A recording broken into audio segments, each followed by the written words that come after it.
बहुत ही सत्कारयोग अध्यापक साथियों ਅਤੇ 9ਵੀਂ जमात ਦੇ प्यारे विद्यार्थियों, आप सब ਨੂੰ प्यार भरी सत श्री अकाल। मैं गुरमीत कौर, पंजाबी मिस्ट्रेस, सरकारी हाई स्कूल भूंदड़, जिला बठिंडा। अज आपां 9ਵੀਂ जमात की पाठ पुस्तक ਸਾਹਿਤਮਾਲਾ विच दर्ज धनी राम चातरिक जी दीआं कवितावां दे सरल अर्थ करांगे। सब तो पहला आपां धनी राम चातरिक जी दे जीवन बारे गलबात करते हाँ। धनी राम चातरिक जी का जन्म 1876 ईस्वी विच पिंड पस्सियां जिला सियालकोट विखे होया। उन्हां दे पिता जी का नाम लाला पोमल सी। धनी राम चातरिक जी आधुनिक काल दे एक हरमन प्यारे कवि सन।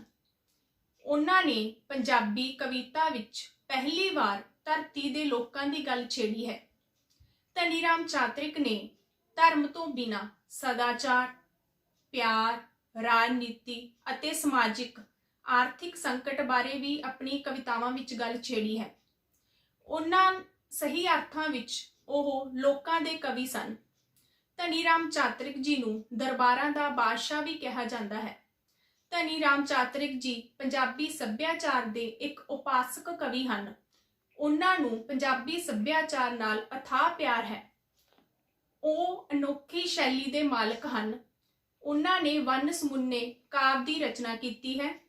ਉਹਨਾਂ ਦੀਆਂ ਪ੍ਰਸਿੱਧ ਰਚਨਾਵਾਂ ਇਸ ਤਰ੍ਹਾਂ ਹਨ।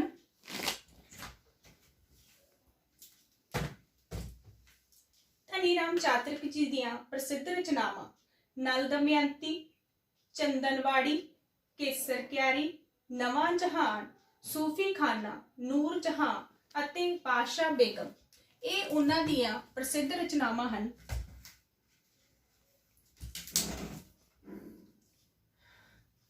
ਧਨੀ ਰਾਮ ਚਾਤਰਿਕ ਜੀ ਨੇ ਪੰਜਾਬੀ ਜੀਵਨ, ਪੰਜਾਬੀ ਸੱਭਿਆਚਾਰ, ਪੰਜਾਬੀ ਭਾਸ਼ਾ ਨੂੰ ਬੜੇ ਹੀ ਪਿਆਰਮਈ ਢੰਗ ਨਾਲ ਪੇਸ਼ ਕੀਤਾ ਹੈ।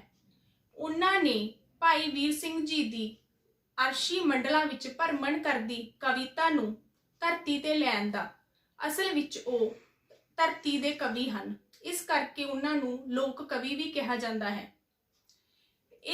ਇਹ ਹੀ ਕਿਹਾ ਜਾਂਦਾ ਹੈ ਕਿ ਭਾਈ ਵੀਰ ਸਿੰਘ ਜੀ ਦੀ ਕਵਿਤਾ ਅਰਸ਼ਾਂ ਤੇ ਭਰਮਣ ਕਰਦੀ ਸੀ, ਜਿਸ ਨੂੰ ਧਨੀ ਰਾਮ ਚਾਤਰਿਕ ਜੀ ਨੇ ਆਪਣੀਆਂ ਰਚਨਾਵਾਂ ਨਾਲ ਪੰਜਾਬੀ ਸੱਭਿਆਚਾਰ ਨਾਲ ਜੋੜਿਆ। ਭਾਈ ਵੀਰ ਸਿੰਘ ਜੀ ਦੀਆਂ ਕਵਿਤਾਵਾਂ ਵਿੱਚ ਜ਼ਿਆਦਾਤਰ ਕਸ਼ਮੀਰ ਦਾ ਵਰਣਨ ਹੈ, ਪਰ ਧਨੀ ਰਾਮ ਚਾਤਰਿਕ ਜੀ ਪੰਜਾਬ, ਪੰਜਾਬੀਅਤ, ਪੰਜਾਬੀ ਸੱਭਿਆਚਾਰ ਅਤੇ ਪੰਜਾਬੀ ਲੋਕਾਂ ਦੀ ਗੱਲ ਕਰਦੇ ਹਨ। ਉਹ ਧਰਤੀ ਦੇ ਕਵੀ ਇਸ ਲਈ ਕਹੇ ਜਾਂਦੇ ਹਨ। ਉਹਨਾਂ ਨੇ ਨਿੱਤ ਜੀਵਨ ਵਿੱਚ ਅਨੇਕਾਂ ਸਮੱਸਿਆਵਾਂ ਨੂੰ ਸਧਾਰਨ ਢੰਗ ਨਾਲ ਪੇਸ਼ ਕੀਤਾ। ਧਨੀ ਰਾਮ ਚਾਤਰਿਕ ਜੀ ਇਨਸਾਨ ਨੂੰ ਇਨਸਾਨ ਦੇ ਰੂਪ ਵਿੱਚ ਦੇਖਦੇ ਹਨ। ਉਹ ਅਜਿਹੇ ਸੰਸਾਰ ਦੀ ਕਲਪਨਾ ਕਰਦੇ ਹਨ ਜਿੱਥੇ ਹਿੰਦੂ, ਮੋਮਨ, ਸਿੱਖ, ਈਸਾਈ ਸਾਰੇ ਭਾਈ ਭਾਈ ਬਣ ਕੇ ਰਹਿਣ। ਧਨੀ ਰਾਮ ਚਾਤਰਿਕ ਜੀ ਇੱਕ ਆਸ਼ਾਵਾਦੀ ਸ਼ਾਇਰ ਹਨ। ਉਹ ਹਮੇਸ਼ਾ ਅੱਗੇ ਚੱਲਣ ਦਾ ਨਾਅਰਾ ਲਾਉਂਦੇ ਹਨ ਅਤੇ ਨੌਜਵਾਨਾਂ ਨੂੰ ਪ੍ਰੇਰਨਾ ਦਿੰਦੇ ਹਨ ਕਿ ਉਹ ਅੱਗੇ ਹੀ ਵਧਦੇ ਰਹਿਣ ਤੇ ਆਪਣੇ ਪੰਜਾਬ, ਪੰਜਾਬੀਅਤ ਦਾ ਨਾਮ ਰੋਸ਼ਨ ਕਰਨ। ਉਹ ਜਨ ਸਧਾਰਨ ਦੀ ਭਾਸ਼ਾ ਨੂੰ ਅਜਿਹੇ ਸਾਦੇ ਢੰਗ ਨਾਲ ਬਿਆਨ ਕਰਦੇ ਹਨ। ਉਹ ਪੰਜਾਬੀ ਭਾਸ਼ਾ ਨੂੰ ਗੋਲੀ ਤੋਂ ਇੱਕ ਪਟਰਾਣੀ ਬਣਾਉਣ ਦਾ ਸੁਪਨਾ ਦੇਖਦੇ ਹਨ। ਪੰਜਾਬ ਦੀ ਧਰਤੀ, ਪੰਜਾਬ ਦਾ ਸੱਭਿਆਚਾਰ, ਪੰਜਾਬ ਦੇ ਲੋਕ, ਪੰਜਾਬ ਦਾ ਪੁਰਾਤਨ ਸੱਭਿਆਚਾਰ, ਪੰਜਾਬ ਦਾ ਸਾਹਿਤ, ਪੰਜਾਬ ਦੀ ਕਲਮਸ਼ੋ ਇੱਕ ਸੁਰਤਾ ਪ੍ਰਾਪਤ ਕਰਦੇ ਹਨ। ਧਨੀ ਰਾਮ ਚਾਤਰਿਕ ਜੀ ਇਹਨਾਂ ਨੂੰ ਅੱਗੇ ਵਧਾਉਣ ਲਈ ਬਹੁਤ ਹੰਭਲਾ ਮਾਰਦੇ ਹਨ। ਉਹਨਾਂ ਨੇ ਲੋਕਾਂ ਦੀਆਂ ਕਲਾਮਾਂ ਨੂੰ ਬੜੇ ਹੀ ਸੁਚੱਜੇ ਢੰਗ ਨਾਲ ਕਵਿਤਾ ਦੇ ਰੂਪ ਵਿੱਚ ਪੇਸ਼ ਕੀਤਾ ਹੈ। ਉਸ ਦੀ ਕਵਿਤਾ ਵਿੱਚ ਜੀਵਨ ਜਿਉਣ ਦੀ ਲੋਚਾ ਹੈ, ਅੱਗੇ ਵਧਣ ਦੀ ਤਮੰਨਾ ਹੈ। ਉਹ ਉਦੇਸ਼ ਦੇ ਨਿਰਾਲੇ ਢੰਗ ਨਾਲ ਇੱਕ ਉਪਦੇਸ਼ ਦੇਣਾ ਚਾਹੁੰਦੇ ਹਨ ਤਾਂ ਜੋ ਨੌਜਵਾਨ ਪੀੜ੍ਹੀ ਆਪਣੇ ਪੰਜਾਬ ਨੂੰ ਅੱਗੇ ਤੱਕ ਲੈ ਕੇ ਜਾਵੇ। ਚਾਤਰਿਕ ਦੀ ਖੂਬਸੂਰਤੀ ਇਸ ਗੱਲ ਵਿੱਚ ਹੈ ਕਿ ਉਹ ਅਤੀ ਸਧਾਰਨ ਅਤੇ ਸਾਦੇ ਜਿਹੇ ਢੰਗ ਨਾਲ ਪੰਜਾਬੀ ਸ਼ਾਇਰੀ ਨੂੰ ਪੇਸ਼ ਕਰਦੇ ਹਨ ਤੇ ਆਦਰਯੋਗ ਸਥਾਨ ਬਣਾਉਂਦੇ ਹਨ। ਬੱਚਿਓ, ਹੁਣ ਆਪਾਂ ਧਨੀ ਰਾਮ ਚਾਤਰਿਕ ਜੀ ਦੀ ਕਵਿਤਾ ਵਹਿੰਦਾ ਜਾਏ ਦੇ ਸਰਲ ਅਰਥ ਕਰਾਂਗੇ। ਇਸ ਕਵਿਤਾ ਰਾਹੀਂ ਕਵੀ ਨਦੀ ਦੇ ਪਾਣੀ ਨੂੰ ਪ੍ਰਤੀਕ ਮੰਨ ਕੇ ਸਮਝਾਉਂਦਾ ਹੈ ਕਿ ਜ਼ਿੰਦਗੀ ਵਿੱਚ ਤਰੱਕੀ ਕਰਨ ਲਈ ਬਹੁਤ ਸਾਰੇ ਯਤਨ ਕਰਨੇ ਚਾਹੀਦੇ ਹਨ। ਸਾਨੂੰ ਹਮੇਸ਼ਾ ਯਤਨਸ਼ੀਲ ਰਹਿਣਾ ਚਾਹੀਦਾ ਹੈ। ਮੰਜ਼ਿਲ ਨੂੰ ਪ੍ਰਾਪਤ ਕਰਨ ਲਈ ਬਹੁਤ ਸਾਰੀਆਂ ਰੁਕਾਵਟਾਂ ਸਾਡੇ ਰਸਤੇ ਵਿੱਚ ਆਉਂਦੀਆਂ ਹਨ। ਇਹਨਾਂ ਨੂੰ ਸਾਨੂੰ ਹਮੇਸ਼ਾ ਖਿੜੇ ਮੱਥੇ ਸਵੀਕਾਰ ਕਰਨਾ ਚਾਹੀਦਾ ਹੈ ਅਤੇ ਇਹਨਾਂ ਮੁਸ਼ਕਲਾਂ ਦਾ ਡਟ ਕੇ ਮੁਕਾਬਲਾ ਕਰਨਾ ਚਾਹੀਦਾ ਹੈ। ਇਸ ਕਵਿਤਾ ਰਾਹੀਂ ਕਵੀ ਨਦੀ ਦੇ ਪਾਣੀ ਦਾ ਪਹਾੜਾਂ ਤੋਂ ਲੈਣਾ, ਮਗਰੋਂ ਮੈਦਾਨਾਂ ਵਿੱਚ ਵਹਿ ਕੇ ਸਮੁੰਦਰ ਨਾਲ ਮਿਲ ਅਤੇ ਫਿਰ ਬੱਦਲਾਂ ਦੇ ਰੂਪ ਵਿੱਚ ਉੱਡ ਕੇ ਪਹਾੜਾਂ ਉੱਤੇ ਮੀਂਹ ਦੇ ਰੂਪ ਵਿੱਚ ਵਰਨ ਦੀ ਕਹਾਣੀ ਨੂੰ ਬਿਆਨ ਕਰਦਾ ਹੈ। ਇਸ ਪ੍ਰਤੀਕ ਰਾਹੀਂ ਉਹ ਮਨੁੱਖ ਦਾ ਪ੍ਰਭੂ ਤੋਂ ਵਿਛੜਨ ਅਤੇ ਮਿਲਣ ਦੇ ਰਹੱਸੇ ਨੂੰ ਵੀ ਪੇਸ਼ ਕਰਦਾ ਹੈ। ਇਸ ਕਵਿਤਾ ਰਾਹੀਂ ਕਵੀ ਦੱਸਦਾ ਹੈ ਕਿ ਮਨੁੱਖੀ ਜੂਨੀ ਜੋ ਕਿ ਉਸ ਨੂੰ 84 ਲੱਖ ਜੂਨਾਂ ਭੋਗ ਕੇ ਮਿਲਦੀ ਹੈ, ਮਨੁੱਖ ਆਪਣੇ ਚੰਗੇ ਅਤੇ ਮਾੜੇ ਕਰਮਾਂ ਕਰਕੇ ਪਰਮਾਤਮਾ ਦੇ ਨੇੜੇ ਅਤੇ ਦੂਰ ਹੁੰਦਾ ਹੈ। ਜੋ ਮਨੁੱਖ ਚੰਗੇ ਕਰਮ ਕਰਦਾ ਹੈ ਉਸ ਨੂੰ ਮੁਕਤੀ ਮਿਲ ਜਾਂਦੀ ਹੈ, ਭਾਵ ਉਹ ਪਰਮਾਤਮਾ ਦੇ ਨੇੜੇ ਹੋ ਜਾਂਦਾ ਹੈ, ਉਸ ਦੀ ਆਤਮਾ ਪਰਮਾਤਮਾ ਵਿੱਚ ਲੀਨ ਹੋ ਜਾਂਦੀ ਹੈ। ਪਰ ਜੋ ਮਨੁੱਖ ਮਾੜੇ ਕੰਮ ਕਰਦਾ ਹੈ ਉਸ ਨੂੰ ਮੁਕਤੀ ਨਹੀਂ ਮਿਲਦੀ, ਉਹ 84 ਲੱਖ ਜੂਨੀਆਂ ਵਿੱਚ ਘੁੰਮਦਾ ਹੀ ਰਹਿੰਦਾ ਹੈ ਅਤੇ ਉਸ ਦੀ ਆਤਮਾ 84 ਲੱਖ ਜੂਨਾਂ ਵਿੱਚ ਭਟਕਦੀ ਹੀ ਰਹਿੰਦੀ ਹੈ। ਇਸ ਕਵਿਤਾ ਰਾਹੀਂ ਉਹਨਾਂ ਨੇ ਆਉਣ ਜਾਣ ਦੇ ਗੇੜ ਦਾ ਵਰਣਨ ਕੀਤਾ ਹੈ। ਹੁਣ ਆਪਾਂ ਕਵਿਤਾ ਵਹਿੰਦਾ ਜਾਏ ਦੀਆਂ ਸਤਰਾਂ ਪੜਾਂਗੇ ਤੇ ਉਹਨਾਂ ਦੀ ਵਿਆਖਿਆ ਕਰਾਂਗੇ। ਇਸ ਕਵਿਤਾ ਦੀਆਂ ਪਹਿਲੀਆਂ ਸਤਰਾਂ ਹਨ: ਉੱਤਰ ਪਹਾੜੋਂ ਡਿੱਗਦਾ ਢਹਿੰਦਾ, ਚੱਕਰ ਖਾਂਦਾ ਧੱਫੇ ਸਹਿੰਦਾ, ਨਾਲ ਚਟਾਨਾ ਖਹਿੰਦਾ ਜਾਏ, ਨੀਰ ਨਦੀ ਦਾ ਵਹਿੰਦਾ ਜਾਏ, ਨੀਰ ਨਦੀ ਦਾ ਵਹਿੰਦਾ ਜਾਏ। ਬੱਚਿਓ, ਹੁਣ ਮੈਂ ਇਹਨਾਂ ਸਤਰਾਂ ਨੂੰ ਇੱਕ ਵਾਰੀ ਦੁਬਾਰਾ ਫਿਰ ਪੜ੍ਹਦੀ ਹਾਂ ਤਾਂ ਕਿ ਤੁਹਾਨੂੰ ਇਹਨਾਂ ਦੇ ਅਰਥ ਸਮਝ ਲੱਗ ਜਾਣ। ਉੱਤਰ ਪਹਾੜੋਂ ਡਿੱਗਦਾ ਢਹਿੰਦਾ, ਚੱਕਰ ਖਾਂਦਾ ਧੱਫੇ ਸਹਿੰਦਾ, ਨਾਲ ਚਟਾਨਾ ਖਹਿੰਦਾ ਖਹਿੰਦਾ, ਨੀਰ ਨਦੀ ਦਾ ਵਹਿੰਦਾ ਜਾਏ। ਹੁਣ ਬੱਚਿਓ, ਮੈਂ ਤੁਹਾਨੂੰ ਇਹਨਾਂ ਦੇ ਔਖੇ ਸ਼ਬਦਾਂ ਦੇ ਅਰਥ ਦੱਸਾਂਗੀ। ਇਹਨਾਂ ਵਿੱਚ ਜੋ ਸ਼ਬਦ ਹੈ ਇਹ ਹਨ ਧੱਫੇ, ਇਸ ਤੋਂ ਭਾਵ ਹੈ ਠੋਕਰਾਂ, ਮਾਰ ਜਾਂ ਥੱਪੜ। ਖਹਿੰਦਾ ਤੋਂ ਭਾਵ ਹੈ ਰਗੜ ਖਾ ਕੇ। ਨੀਰ ਤੋਂ ਭਾਵ ਹੈ ਪਾਣੀ। ਵਹਿੰਦਾ ਜਾਏ ਤੋਂ ਭਾਵ ਹੈ ਵਗਦਾ। ਇਹਨਾਂ ਸਤਰਾਂ ਵਿੱਚ ਕਵੀ ਕਹਿੰਦਾ ਹੈ ਕਿ ਪਹਾੜਾਂ ਦੇ ਸਿਖਰ ਤੋਂ ਡਿੱਗਦਾ ਢਹਿੰਦਾ ਹੋਇਆ ਪਾਣੀ, ਨਦੀ ਦਾ ਪਾਣੀ ਜਦੋਂ ਅੱਗੇ ਵੱਧਦਾ ਹੈ ਤਾਂ ਉਹ ਚੱਕਰ ਖਾਂਦਾ, ਠੋਕਰਾਂ ਖਾ ਕੇ ਚਟਾਨਾਂ ਨਾਲ ਖਹਿੰਦਾ ਤੇ ਰਗੜ ਖਾਂਦਾ ਹੋਇਆ ਨਦੀ ਦਾ ਪਾਣੀ ਨਿਰੰਤਰ ਆਪਣੀ ਰਵਾਨੀ ਵਿੱਚ ਅੱਗੇ ਚੱਲਦਾ ਹੀ ਰਹਿੰਦਾ ਹੈ। ਆਪਣੇ ਰਸਤੇ ਵਿੱਚ ਆਉਣ ਵਾਲੀਆਂ ਸਾਰੀਆਂ ਰੁਕਾਵਟਾਂ ਨੂੰ ਉਹ ਤੋੜਦਿਆਂ ਹੋਇਆਂ ਆਪਣੀ ਮੰਜ਼ਿਲ ਵੱਲ ਲਗਾਤਾਰ ਵੱਧਦਾ ਹੀ ਰਹਿੰਦਾ ਹੈ। ਇਹਨਾਂ ਸਤਰਾਂ ਰਾਹੀਂ ਮਨੁੱਖ ਕਵੀ ਨੂੰ ਵੀ ਇਹ ਸਮਝਾਉਂਦਾ ਹੈ ਕਿ ਆਪਣੀ ਮੰਜ਼ਿਲ ਵੱਲ ਵਧਦੇ ਹੋਏ ਰਾਹ ਵਿੱਚ ਜਿੰਨੀਆਂ ਵੀ ਚਾਹੇ ਰੁਕਾਵਟਾਂ ਆਉਣ ਜਾਂ ਠੋਕਰਾਂ ਆਉਣ, ਉਹਨਾਂ ਤੋਂ ਘਬਰਾਉਣਾ ਨਹੀਂ ਚਾਹੀਦਾ, ਸਗੋਂ ਇਹਨਾਂ ਰੁਕਾਵਟਾਂ ਅਤੇ ਠੋਕਰਾਂ ਦਾ ਖਿੜੇ ਮੱਥੇ ਸਵੀਕਾਰ ਕਰਕੇ ਆਪਣੀ ਮੰਜ਼ਿਲ ਵੱਲ ਵਧਦੇ ਹੀ ਰਹਿਣਾ ਚਾਹੀਦਾ ਹੈ। ਆਪਣੀ ਕਵਿਤਾ ਦੀਆਂ ਅਗਲੀਆਂ ਸਤਰਾਂ ਹਨ: ਰਾਹ ਤੁਰਦਾ ਅਸਮਾਨੀ ਤਾਰਾ, ਲਹਿਰਾਂ ਵਿੱਚ ਪਾ ਪਾ ਝਲਕਾਰਾ, ਪੰਥ ਤੇਰਾ ਹੈ ਲੰਬਾ ਸਾਰਾ, ਚੱਲ ਚੱਲ ਚੱਲ ਕਹਿੰਦਾ ਜਾਏ, ਨੀਰ ਨਦੀ ਦਾ ਵਹਿੰਦਾ ਜਾਏ, ਨੀਰ ਨਦੀ ਦਾ ਵਹਿੰਦਾ ਜਾਏ। ਰਾਹ ਤੁਰਦਾ ਅਸਮਾਨੀ ਤਾਰਾ, ਲਹਿਰਾਂ ਵਿੱਚ ਪਾ ਪਾ ਝਲਕਾਰਾ, ਪੰਥ ਤੇਰਾ ਹੈ ਲੰਬਾ ਸਾਰਾ, ਚੱਲ ਚੱਲ ਚੱਲ ਕਹਿੰਦਾ ਜਾਏ, ਨੀਰ ਨਦੀ ਦਾ ਵਹਿੰਦਾ ਜਾਏ, ਨੀਰ ਨਦੀ ਦਾ ਵਹਿੰਦਾ ਜਾਏ। ਹੁਣ ਬੱਚਿਓ, ਮੈਂ ਤੁਹਾਨੂੰ ਇਹਨਾਂ ਦੇ ਔਖੇ ਸ਼ਬਦਾਂ ਦੇ ਅਰਥ ਦੱਸਾਂਗੀ। ਰਾਹ ਤੋਂ ਭਾਵ ਹੈ ਰਸਤਾ, ਝਲਕਾਰਾ ਤੋਂ ਭਾਵ ਹੈ ਪਰਛਾਵਾਂ, ਪੰਥ ਤੋਂ ਭਾਵ ਹੈ ਰਸਤਾ।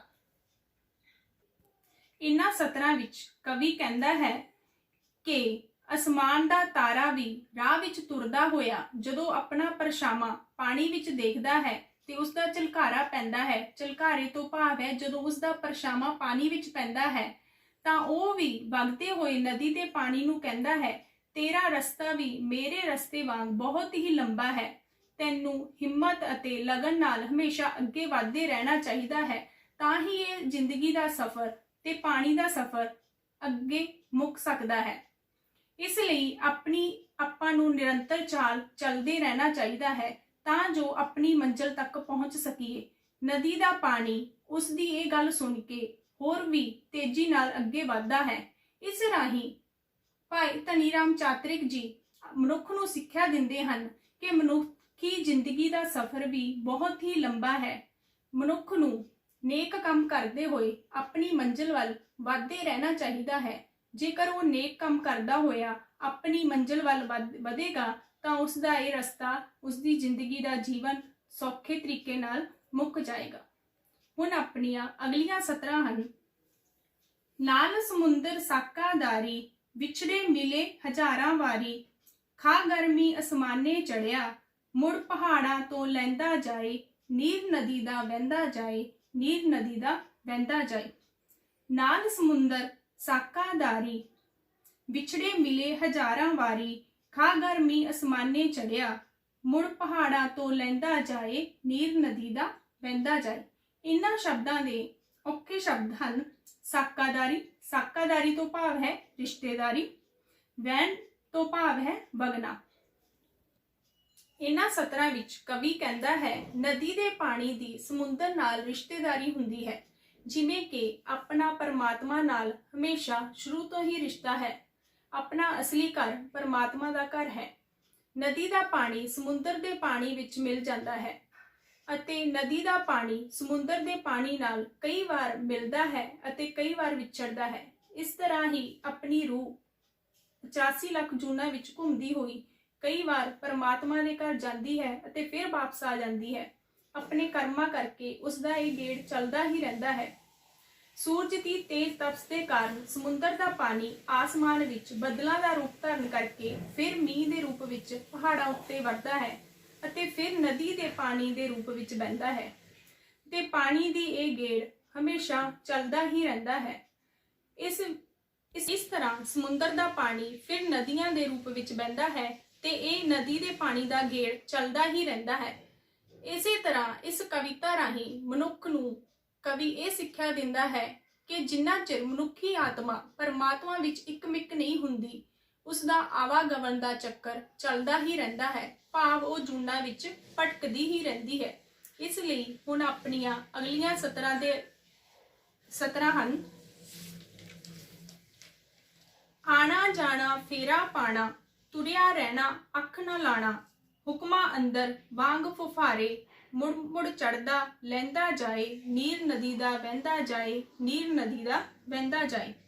ਆਣਾ ਜਾਣਾ ਫੇਰਾ ਪਾਣਾ, ਤੁਰਿਆ ਰਹਿਣਾ ਅੱਖ ਨਾ ਲਾਣਾ, ਹੁਕਮਾਂ ਅੰਦਰ ਵਾਂਗ ਫੁਫਾਰੇ, ਮੁੜ ਮੁੜ ਚੜਦਾ ਲਹਿੰਦਾ ਜਾਏ, ਨੀਰ ਨਦੀ ਦਾ ਵਹਿੰਦਾ ਜਾਏ। ਇਹਨਾਂ ਸਤਰਾਂ ਵਿੱਚ ਫੇਰਾ ਪਾਣ ਦਾ ਅਰਥ ਹੈ ਮੁੜ ਮੁੜ ਆਉਣਾ ਤੇ ਜਾਣਾ। ਨੀਰ ਤੋਂ ਭਾਵ ਹੈ ਪਾਣੀ।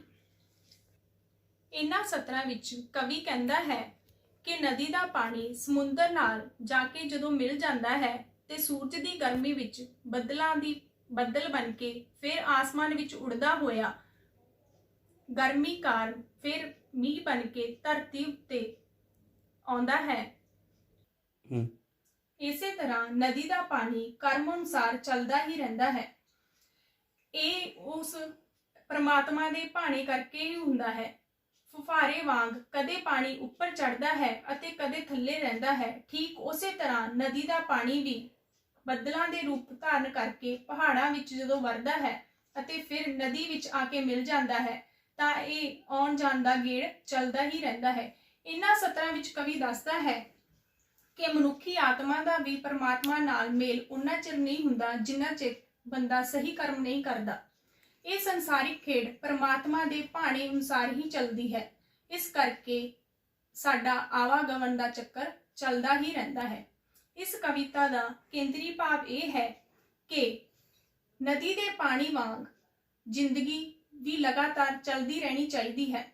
ਦੁੱਖ ਤਕਲੀਫਾਂ ਸਹਿ ਕੇ ਮੰਜ਼ਿਲ ਦੀ ਪ੍ਰਾਪਤੀ ਕੀਤੀ ਜਾ ਸਕਦੀ ਹੈ। ਸਾਡੇ ਰਸਤੇ ਵਿੱਚ ਜੋ ਵੀ ਰੁਕਾਵਟਾਂ ਆਉਂਦੀਆਂ ਹਨ ਉਹਨਾਂ ਨੂੰ ਸਾਨੂੰ ਖਿੜੇ ਮੱਥੇ ਪ੍ਰਵਾਨ ਕਰਨਾ ਚਾਹੀਦਾ ਹੈ, ਕਿਉਂਕਿ ਇਹ ਪਰਮਾਤਮਾ ਦੇ ਭਾਣੇ ਅਨੁਸਾਰ ਹੀ ਹੁੰਦਾ ਹੈ।